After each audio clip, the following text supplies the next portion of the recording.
I'm Polly Warren and welcome to the Positive Perimenopause Podcast. This is the place for some positive inspiration to help you through the rollercoaster ride of perimenopause. I truly believe that with the right support, knowledge and wellness tools, you can feel your best yet. Because I'm learning this life phase can be a truly exciting and often pivotal time of life. With every episode, my mission is to support and empower you to own your menopause, because it's time to start taking care of the most important person, and yes, that's you. So thank you for being here and sharing your time with me. Now let's dive in. Hello, and welcome back to the podcast. I hope you're doing really well. As I record this, we are about to embark on a big week in our house.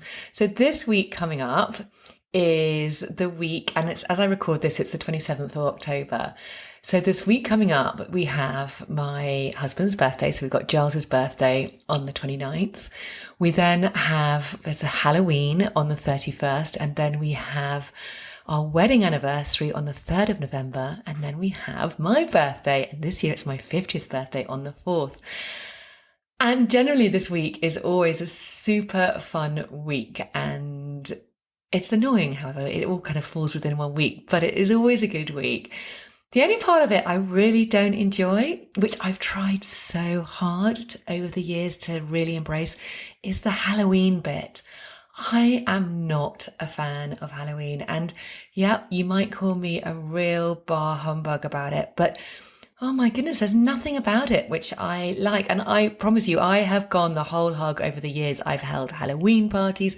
I've done so much dressing up. And of course, my 3 children love Halloween. They have loved it. It's been their favourite time of the year because really it's all about, well, I suppose it's about the dressing up, but it's also all about the sugar and the sweets. And where we live, there is so much trick-or-treating going on. It's crazy. But my goodness, I don't like it. I don't like the scary bit of it. I'm not one into horror or scary things. And it's the controlling the sugar consumption is just off the scale. They would come back after trick-or-treating with buckets full of sweets. And I just seem to lose control about totally over how much they were eating. So yeah, I'm quite glad that they are a bit older now. Although, you know, my son went to a Halloween party last night and my daughter's getting ready for one soon. So yeah, I'm trying not to be too bar humbug about it. Anyway, let's move on to this week's episode. Now, this week I speak to the absolutely wonderful and brilliant Sarah Best. Now, Sarah is a PT and she has her own business. But it all started when she was much younger, when she trained as a competitive gymnast. And then she went on to do a degree in sports science and then moved to London and worked in sports marketing. In 2017, decided that actually it was time to follow her passion for fitness and well-being and set up her own business, which is called FindurFit. Sarah is super passionate about helping midlife women improve their fitness to build their strength and rediscover their energy and find their energy. And as a busy mum of 3, she fully understands the challenges of juggling work, juggling family life, and keeping on top of our health and fitness. And this is why she created Fitness Bites, which is a brilliant online community which encourages and inspires women to get fit at home with short, effective, bite-sized workouts. I really love what Sarah does because she is such a realist. It's all about fitting exercise and movement into our busy lifestyles, which can be challenging. But with Sarah's approach, it is absolutely and totally doable. So I really think you're going to enjoy this conversation. It's full of so many really practical, useful tips to get you exercising, keep you exercising. So without further ado, please welcome the absolutely wonderful Sarah Best. I've got the lovely Sarah Best here with me today, and I'm very much looking forward to our conversation together, Sarah. So welcome to the podcast. Hi, Polly. Thank you so much for having me on today. Very excited about being here with you.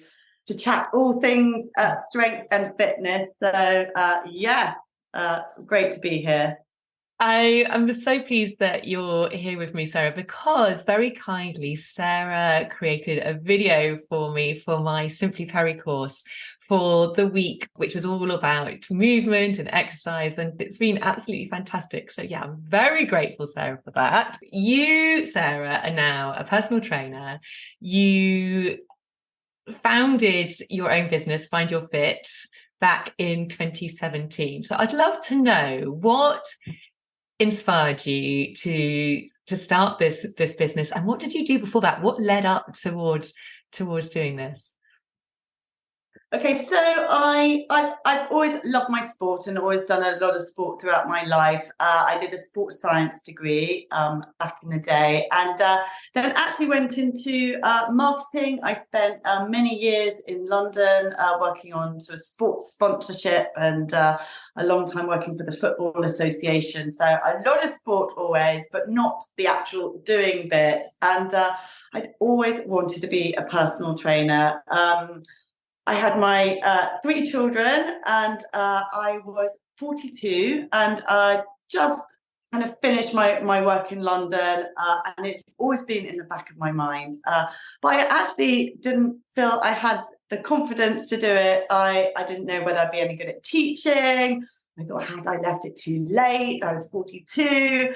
And I just kind of eventually sort of plucked up the courage and started my personal training, and just absolutely loved it. And from the moment I started, I was just like, why have I held myself back? Why have I not done this before? So yeah, I loved it, and it was just the benefits that fitness and movement have given me. I just really wanted to share with others and to help others realise their potential. So yes, I founded FindurFit in 2017 and just been growing it since. I love it. I love hearing stories of women who post 40 have pivoted and changed direction and done something completely new, because I just think it's so inspiring, because so many of us suddenly find ourselves in jobs up until the age of, midlife. And it's a bit like, well, gosh, I've been doing this forever. So actually, this is all I know, but it's not really what I want to be doing. And it takes a lot to actually pull yourself away from that. I mean, I did that with teaching. I was a teacher for ages, but kind of knew that it wasn't what I wanted to be doing anymore. It was what I wanted to be doing at one point in my life, but not at this particular stage. And it was terrifying, leaping off into the unknown and not knowing whether what I was going to do next was going to work. So yes, you did it. Well done. I just really love it. And as you said, you couldn't believe that you hadn't done it before.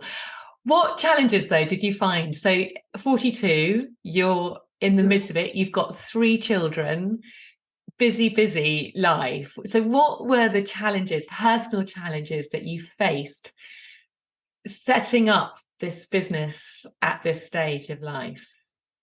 Oh gosh, I mean, anyone who's set up a business later in their life will just realise there is so much to learn. I'd gone from a big sort of marketing job where I had lots of support and people helping me do various things, and now setting up a small business, you realise you have to be doing a little bit of everything, from the from the marketing to the setting up the website to actually doing the teaching itself. So it did feel huge, sort of roller coaster to get started. I was very, very lucky. I got a job immediately at a big gym, which very much focused in female fitness.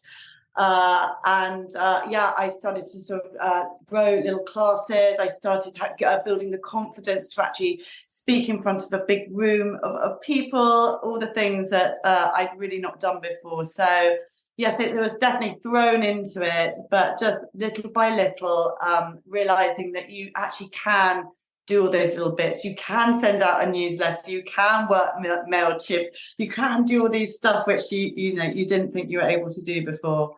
So yeah, a big learning curve. It is. I mean, that whole confidence thing, because I agree, for me, when I started all of this, I just had no confidence in being able to talk coherently, really, to anybody, let alone in front of a camera on Instagram or to a room of people. And actually now I do both of those things. How do you think you built the confidence, and what would you say to other people, in terms of building that confidence?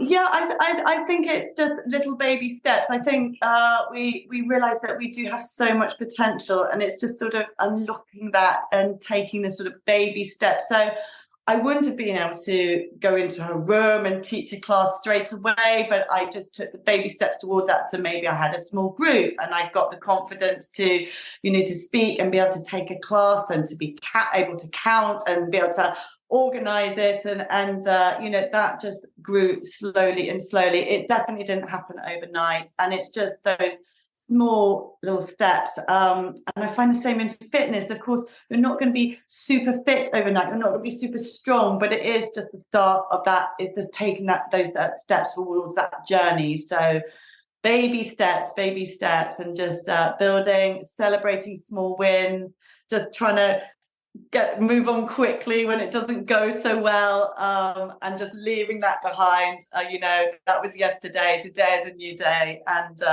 just going along slowly but steady. Yeah, exactly. I think that's it, isn't it? It's just taking those little baby steps forward, and not dwelling on it when things don't go perfectly, because there's so many moments where they really don't, and you just got to let them go, because actually in the grand scheme of things they don't really matter, and it's just about moving forward slowly, which brings us on nicely to Fitness Bites, because this is a big part of what you do. You've kind of created this Fitness Bites program, so perhaps, Sarah, you can just tell everybody, what is Fitness Bites, and why did you kind of come up with this idea to bring it about? So I suppose the more I was involved in teaching and fitness, and particularly focusing on women, and from a personal experience, I just realised we are so time poor, and we're just trying to juggle so many plates, looking after children, working, etc., etc.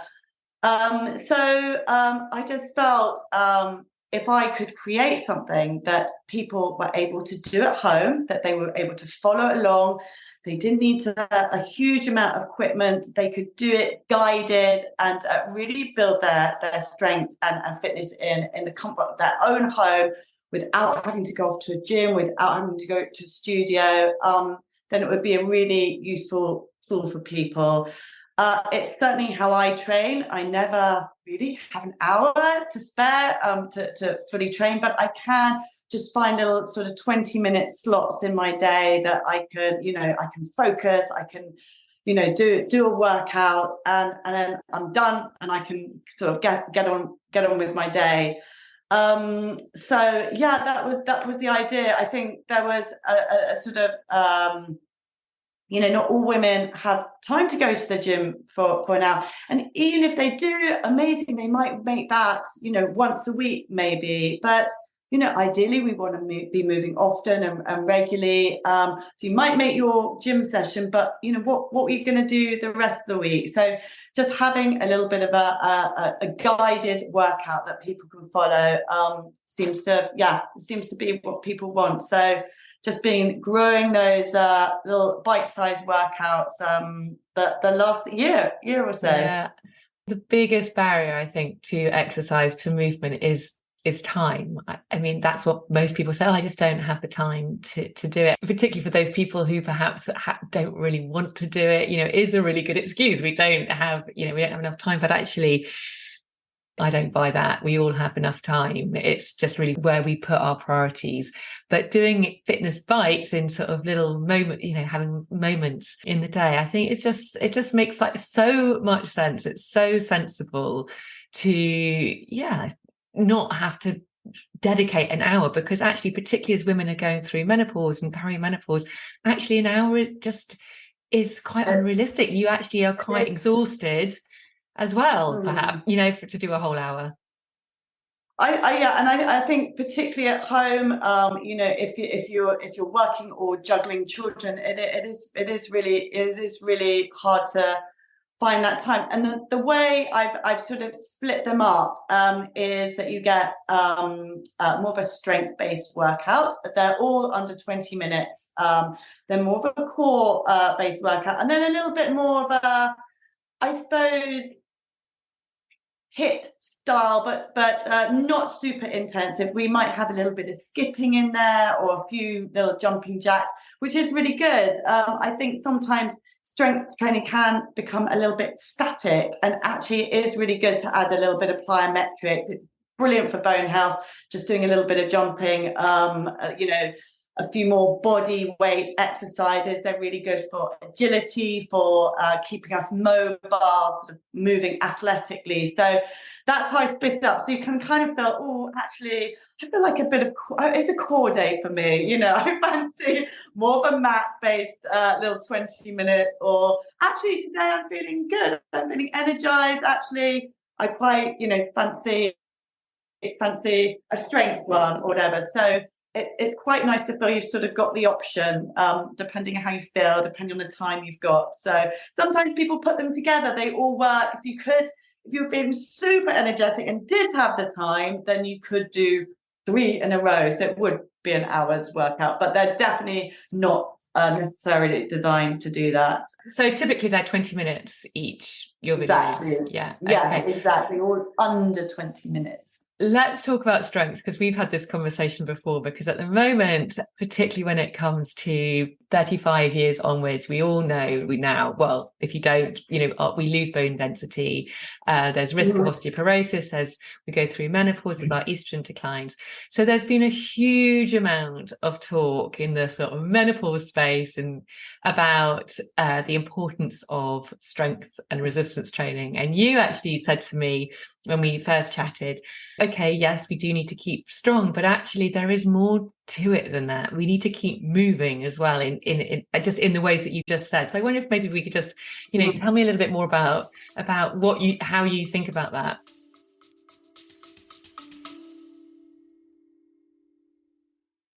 A very quick break to ask you to hit the follow or subscribe button if you haven't already. And if you're enjoying this episode, I'd be super grateful if you could hit those stars and rate it too.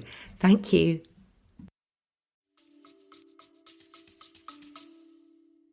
Yeah, there's definitely been a huge shift towards strength training, and just defining strength training just for a moment. That is basically anything where we're exerting force against a lever. So that can be body weight is strength training. Bands can be strength training.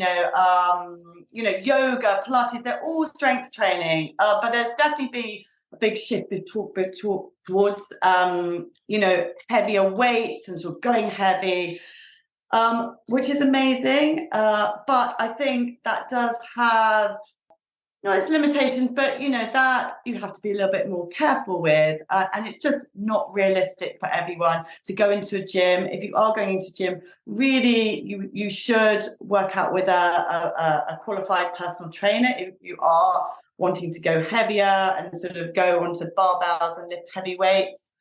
So it's not realistic for everyone.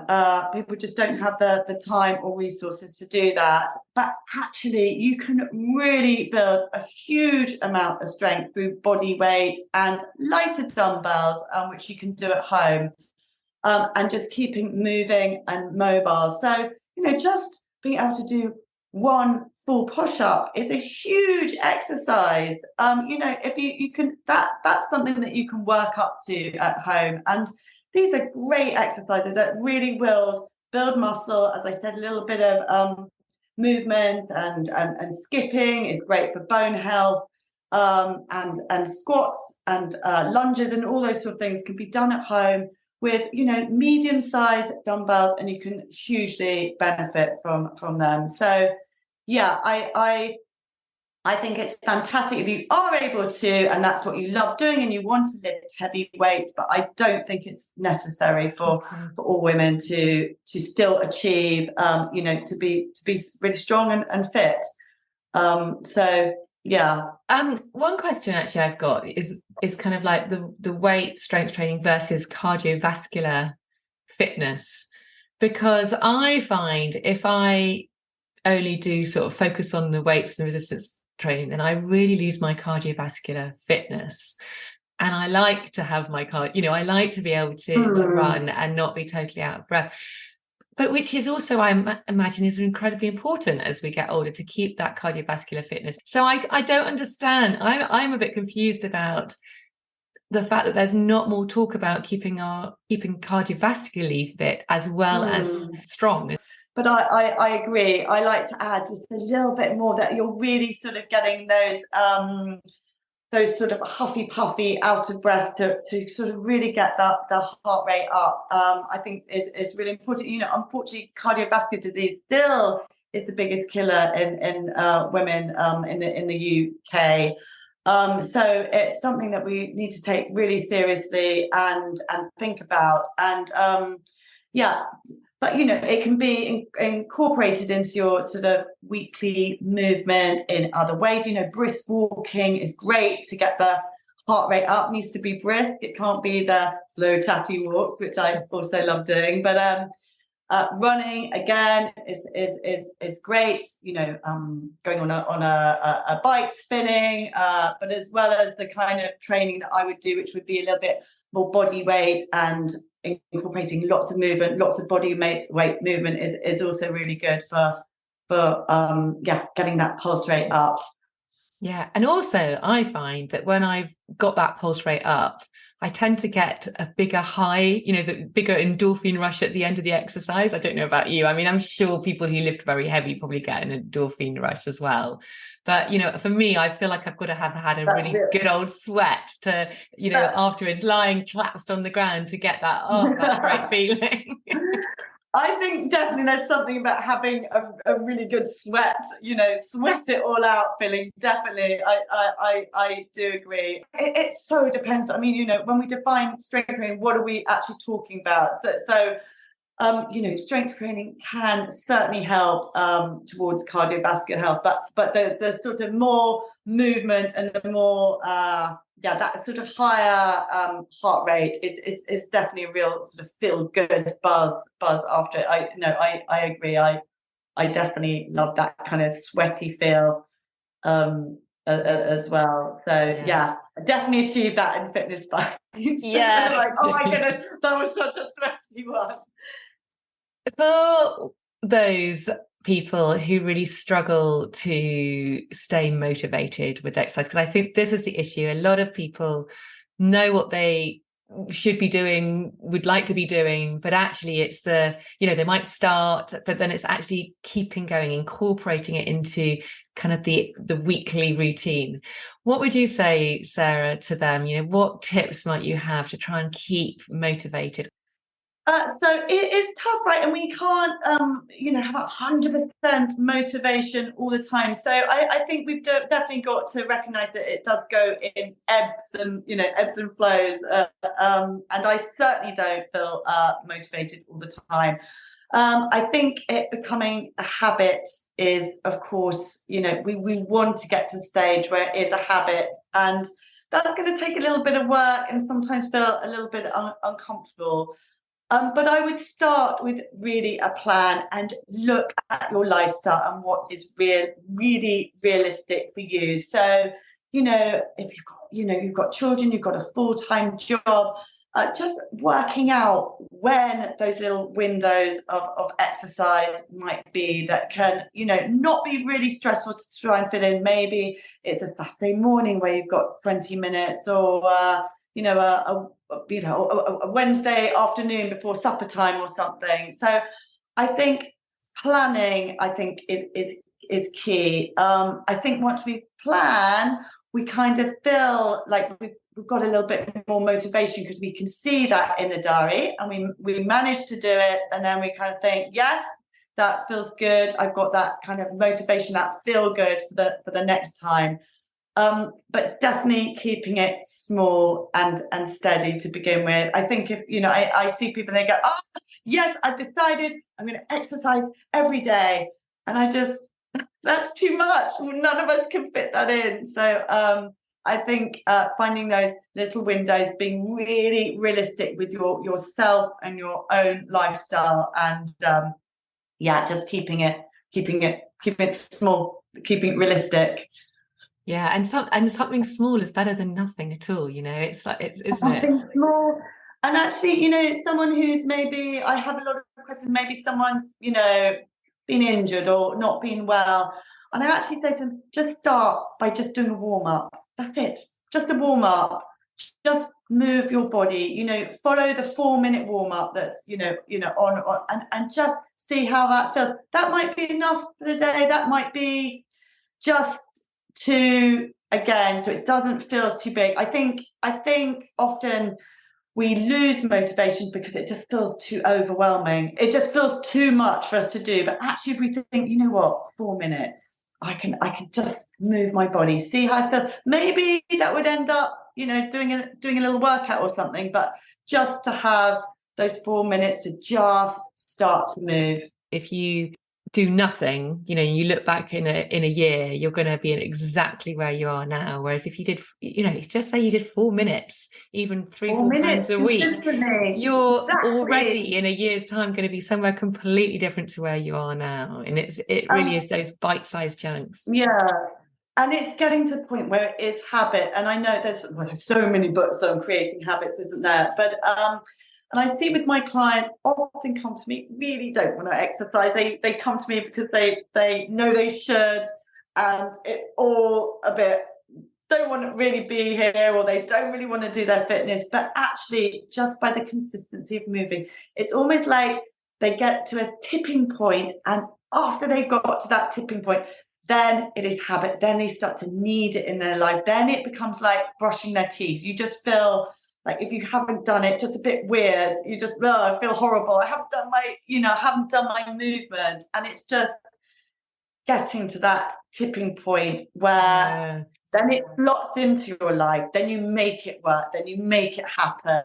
But, it's a little bit of a journey to get there. But it's just getting to that tipping point where then it becomes just part of your lifestyle. This is creating a lifestyle that you're going to do forever, that you're going to, keep moving. So it has to be realistic. It has to be consistent, and it has to work. It has to work within, or you have to make it work within your lifestyle. So yeah, I love that you said that, because I totally and utterly resonate with that. I didn't used to need to exercise, when I was in my 30s, or in the sense that I had that real urge, that feeling of like it's something I have to do. And now I totally have that. If I don't exercise, it is a bit like not cleaning my teeth. I feel a bit weird, and I don't like how it makes me feel. And for me, it's not just about the physical benefits. It's very much also about the mental benefits, which I get. It's so good for my mental health. And I just want to tell everybody who's listening that it is absolutely possible to get to that tipping point and go to the other side. It's not, people say to me, oh, it's just because you're all so fit and you're good at all of this stuff. And it's like, no, I didn't used to be. I absolutely did not used to be. And it's only through habit and consistency that I've got to this point. And you do get to that point where you kind of need it in your life, and it's just part of what you do. It becomes your identity. And I know there's a lot of habit change about it is an identity thing. You're either saying to yourself, oh, I'm just not someone who exercises, but actually you can become that person who is someone who exercises. You totally can. And I've seen so many women sort of pass that tipping point, which is so satisfying. And then the amazing thing is, it just leads on to other things. It opens up this whole new life that you can do other things. You can, I don't know, I've had women that have suddenly then gone on to start running, or they've started being involved in, they've started involved in their local dramatic society because they've suddenly got all this confidence, and it like opens up the door for so many things. You can then join in life. You're not the outsider anymore. You have that confidence. You're feeling strong. You're physically feeling strong. You're feeling more alert. You're less fatigued. You have all those wonderful benefits that exercise gives. So it is possible for absolutely everyone, whatever stage, whether they've never done anything or, you know, they've done it in the past or it's totally possible to get there. Yeah, and not forgetting as well, as we get older, we're going to be able to be so much more mobile, fit. I mean, there is so much research now about how it is so beneficial as we age. It just is one of the best things we could possibly do. So I'm always like, why would you not do it when you just know that there is so many benefits and it does make you feel good? It's just about getting started. So Sarah, if someone's listening to this now and going, you know, they're really not doing much at all and they want to get started, you know, what would you suggest that first little toe dip in the water? Well, I would just start moving, even if that's just, you know, getting out and walking every day. That obviously has huge mental health benefits as well. You know, getting sunlight helps, you know, to set your circadian rhythm. All of those benefits. So definitely walking, just starting to move the body. I'd say that was key to start with, and then find a program, maybe, you know, obviously fitness bikes, of course, but you know, find a program that maybe, you know, you've been recommended or a friend does. Maybe you can, you know, invest in a couple of PT sessions. They might not be sustainable for you, but even if it's just to get you motivated. Sometimes I have people just check in with me, just want me to sort of check their pattern of movement and maybe make sure that they're doing their squats properly, and then off they go. They'll either do the fitness bites or whatever, just to get them started. So find a buddy that's doing something already, or that you can team up with, so you've got a little bit of accountability with each other. But taking small baby steps, but definitely getting off the sofa, getting outside, and just seizing those opportunities to move. Yeah. And this is why I love what you do, because for those people who are really terrified of going to a gym, or, you know, because I think there's a lot of people who are like, oh my God, I don't want to go to a gym. It's really a scary place to be. Actually, you can do so much in your own home. This is one positive thing which has actually come out of the pandemic, isn't it? Because we all had to get used to exercising at home. But actually, you know, what you do is shows people that it really is possible to do it anywhere. It's possible, and also it's, you know, you can mix it up. That there's so many ways in which you can do it. As I just said, you might do a class, but also work out at home. You might just completely do your exercise at home. You don't need a huge amount of equipment. Just, you know, the size of a mat. I'd also say actually is creating a little area. Now I know, you know, all have, you know, gyms at home, but actually if you can dedicate a little space, maybe in a spare bedroom, or I don't know, the side of the kitchen, where you can just keep a mat and a couple of weights and a band that's not going to be terrorized by your dogs or your kids or whatever, that you remove the resistance. It's there, it's waiting for you. You don't have to haul it out the cupboard.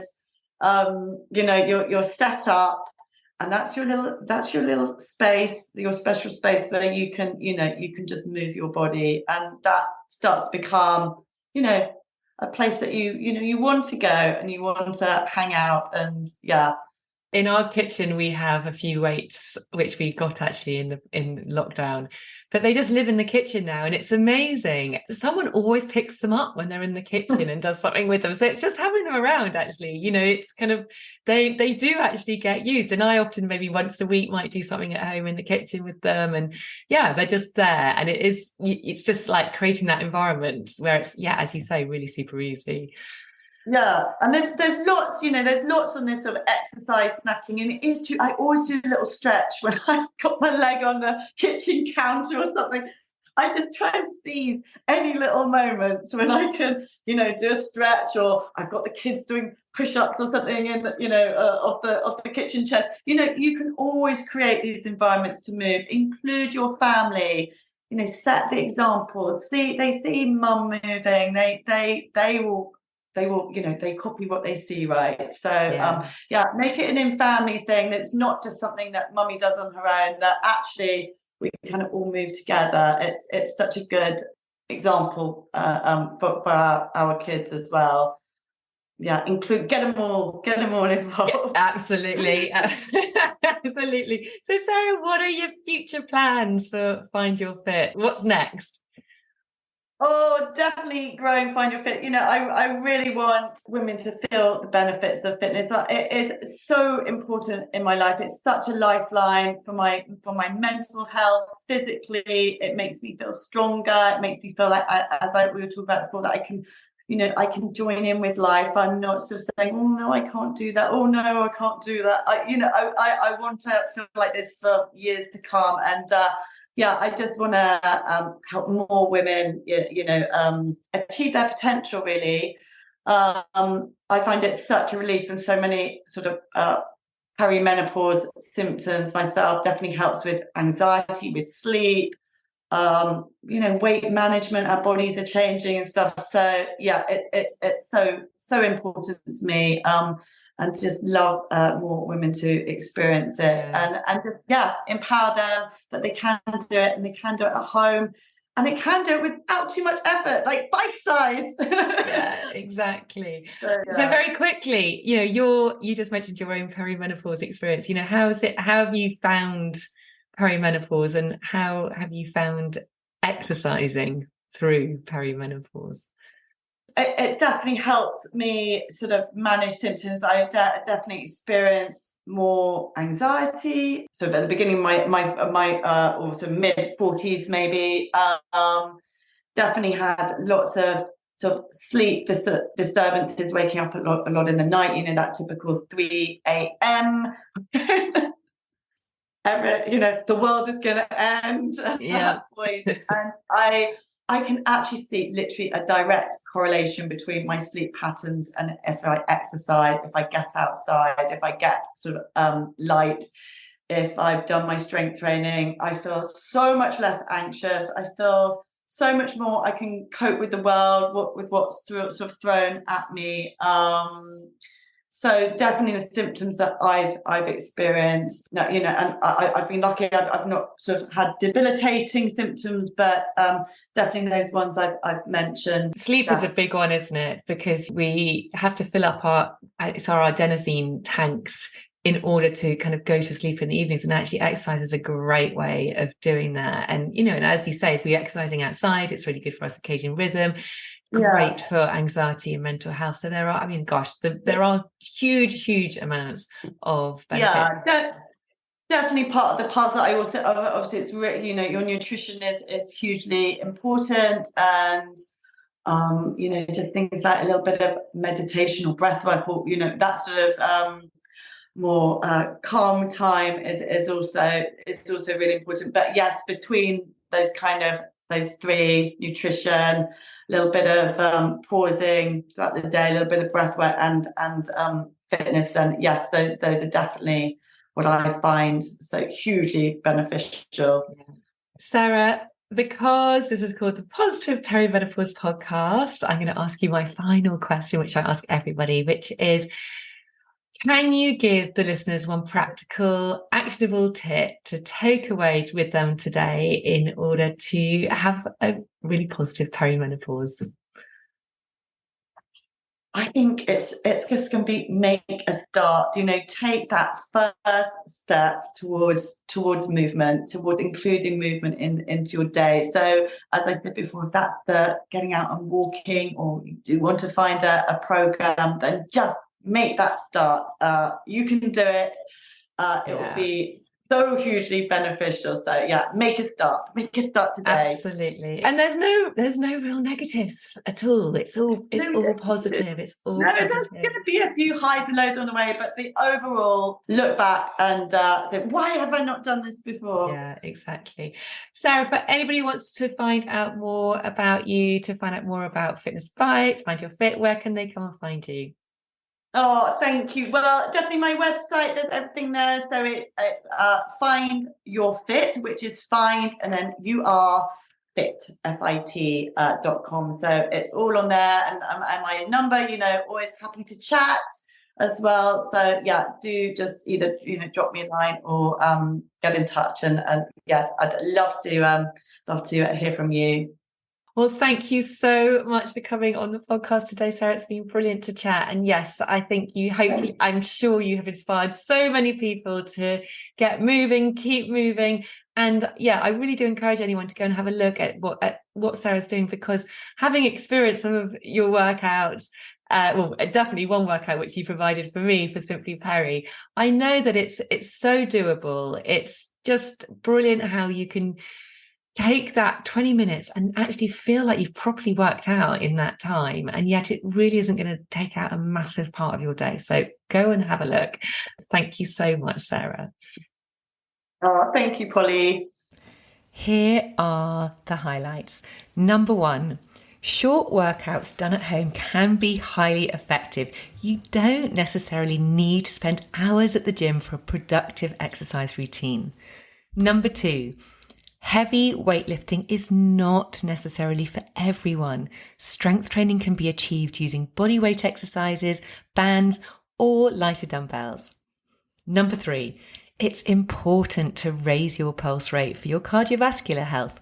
There are many ways of doing this, including walking, cycling, running, as well as strength training. Number 4, keeping motivated and making exercise a habit is a journey that requires planning, consistency, and finding realistic windows. And perhaps consider finding an accountability buddy to keep you on track. Number 5, it is possible for absolutely everyone to get fit, regardless of your age or fitness level, and it doesn't require a lot of equipment. Number 6, there is a correlation between sleep and exercise. Quite simply, exercise will help you sleep better. And number 7, to get started with exercise, start small. Start with small, easy goals and gradually increase the intensity and duration of your workouts over time. Remember, walking can be a great starting point to get moving. And why not try to involve the whole family? I really do hope there's something in today's episode that you can take away, that will be helpful for you. And if there is something which you feel a friend or a family member might benefit from hearing, then do share it with them. If you want, come over to Instagram. You can share it on my page. I will reshare it. It would be really lovely to hear your thoughts as well about this episode, and use me or Sarah as your accountability buddies if that's helpful. If you enjoyed this episode, please do subscribe and follow to this podcast wherever you listen to your podcasts. And even better, if you want to come over to Apple Podcasts and leave a review, that would be amazing. If you're listening to this as Halloween is approaching, I really hope you have a wonderfully fun Halloween, and I promise you I'm going to try as well. Also, just a reminder, I do have a Facebook group called the Positive Perimenopause Club, which, if I'm 100% honest, I've slightly neglected over the last month or so, but I am going to get back in on there and get conversations going. And the people who are in there really are there, I think, to create some sort of community, to know that you are not alone. So if that feels like something you would like to be part of, the link is in the show notes. Come and join. And yes, I'm going to be in there much more often. And actually, I'm going to do what I have done in the past, use it as a place to ask questions you might like me to ask in advance of some of these podcast interviews. So yeah, I've got some good guests coming up, so that would be a good thing.